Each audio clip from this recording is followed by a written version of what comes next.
పేరు గొప్ప ఊరు దెబ్బ. మీడియా సృష్టించే నాయకులు ఎట్టుంటారో దానికి సాక్ష్యం ఒక రాహుల్ గాంధీ, ఒక ఆమ్ ఆద్మీ పార్టీ, లేకపోతే గనక ఒక నర్మదా బచావో మేధా పాట్కర్ ఇట్లాంటోళ్ళు. ఇప్పుడు ఆమ్ ఆద్మీ పార్టీ కేజ్రీవాల్ చేసుకొచ్చింది ఢిల్లీలో ఫెయిల్యూర్ అయింది. 13 ఏళ్ల నుంచి ఆడ మోసింది.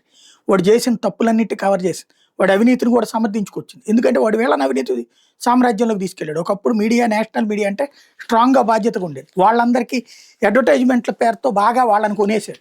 దాంతో వాళ్ళందరూ కూడా యాంటీ బీజేపీ, ప్రో ఆప్ చివరికి అతన్ని ప్రధానమంత్రిగా చేయడానికి కూడా నానా తాపత్రయపడితే రకరకాలైనటువంటిది సృష్టించారు. కానీ అది అక్కడ వరకు ఢిల్లీలో కుదిరింది గానీ, దేశంలోని ఇతర రాష్ట్రాలు కుదరక క్రమంగా అక్కడే ప్రజల్లో అపోహలు పోయి మీడియా సృష్టించే డ్రామా తప్పించి ఏం లేదని తెలిసి అతన్ని ఘోరంగా ఓడబెట్టారు మొన్న.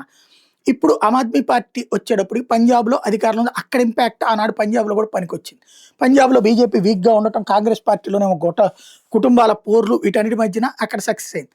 తీరా చూస్తే అక్కడ ఢిల్లీలో యమునా నది క్లీన్ చేస్తానని జాతకాలేదు కేజ్రీవాల్. అట్లాగే పంజాబ్‌లో ఏకంగా సుప్రీం కోర్టే ఆదేశించిన అక్కడ ఆ మంటల్ని తగలబెట్టేది ఆపిచ్చి, ఆ గడ్డిని మీరే కొని వాటిని ఏదైనా చేయండి వ్యవసాయానికి పనికొచ్చేలాగా, ఎరువుల్లాగా అంటే అట్లాంటిది ఏం చేత కావట్లేదు. కేజ్రీవాల్‌కి ఇల్లు మాత్రం కట్టించిచ్చాడు భారీగా పంజాబ్ ప్రభుత్వపు డబ్బులతో. అక్కడ ఉన్నటువంటి ముఖ్యమంత్రి కాస్త, ఆప్ ముఖ్యమంత్రి కాస్త. అయితే ఇప్పుడు అక్కడ 256 న్యూ ఫైర్స్ ఏది ఇట్లా గడ్డి తగలబెట్టినాయి.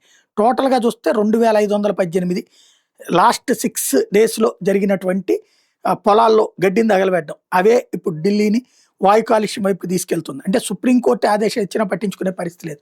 బట్ ఈ కేజ్రీవాల్ చాలా గొప్పోడని చెప్పి మాత్రం మొన్నటిదాకా సుప్రీం కోర్ట్ కూడా నమ్మేది.